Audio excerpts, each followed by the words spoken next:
महाराष्ट्रात गेल्या अनेक दिवसापासून जिल्हा परिषद, पंचायत समिती निवडणुकीबाबत मोठा संभ्रम निर्माण झाला होता.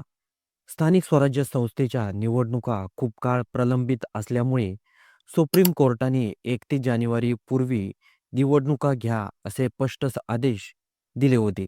महानगरपालिकेच्या निवडणुकाही सुरू आहेत. मात्र जिल्हा परिषद, पंचायत समिती निवडणुकीसाठी राज्य निवडणूक आयोगाकडे पुरेशी यंत्रणा उपलब्ध नाही. असा मुद्दा पुढे आला.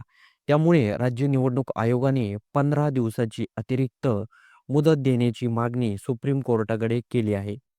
आणि आज सुप्रीम कोर्टाने राज्य निवडणूक आयोगाला मोठा दिलासा दिला आहे. कोर्टाने आयोगाची मागणी मान्य केली असून जिल्हा परिषद आणि पंचायत समिती निवडणुकीसाठी 15 दिवसाची मुदतवाढ मंजूर केली आहे.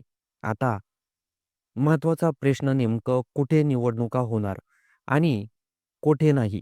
राज्यात एकूण 32 जिल्हा परिषदा आहेत.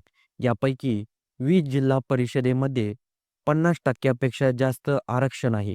नियमानुसार 50% पेक्षा जास्त आरक्षण असलेल्या ठिकाणी सध्या निवडणुका घेता येत नाहीत. म्हणूनच या 20 जिल्हा परिषदेमधील निवडणुका लांबणीवर पडणार आहेत. उरलेल्या 12 जिल्हा परिषदेमध्ये जिथे आरक्षणाची मर्यादा 50% आत आहे, तिथे निवडणुका घेण्याचा मार्ग मोकळा झाला आहे. याचबरोबर ज्या ठिकाणी आरक्षण मर्यादा ओलांडलेली नाही, अशा 125 पंचायत समितीच्या निवडणुकाही लवकरच जाहीर केल्या जाणार आहेत. पुढे काय होणार? ज्या 12 जिल्हा परिषदेमध्ये आरक्षण योग्य आहे, तिथे या आठवड्यात निवडणुका कार्यक्रम जाहीर होण्याची शक्यता आहे आणि या निवडणूक फेब्रुवारीच्या दुसऱ्या आठवड्यापूर्वी पूर्ण केल्या जातील असा अंदाज आहे. मग प्रश्न उरतो, जिथे 50% पैकी जास्त आरक्षण आहे, तिथे निवडणुका कधी? तर फेब्रुवारी आणि मार्च महिन्यात 10वी-12वीच्या परीक्षा असल्यामुळे या काळात निवडणुका घेतल्या जात नाहीत. त्यामुळे आरक्षण मर्यादा ओलांडलेल्या जिल्हा परिषद आणि पंचायत समितीच्या निवडणुका एप्रिल किंवा मे महिन्यात होण्याची शक्यता आहे.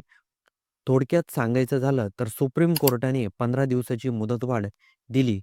12 जिल्हा परिषदेमध्ये लगेच निवडणुका, 125 पंचायत समितीच्या निवडणुका कार्यक्रम जाहीर होणार. 20 जिल्हा परिषदेतील निवडणुका पुढे ढकललेल्या आरक्षणाचा अडसर दूर झाल्यावर एप्रिल-मे महिन्यामध्ये मतदान होणार. या निवडणुकामुळे राज्यातील ग्रामीण राजकारण तापणार आणि अनेक नेत्यांची पुढील दिशा ठरणार आहे. सगळ्यांचं लक्ष आता राज्य निवडणूक आयोगाच्या अधिकृत घोषणेकडे लागलेलं आहे.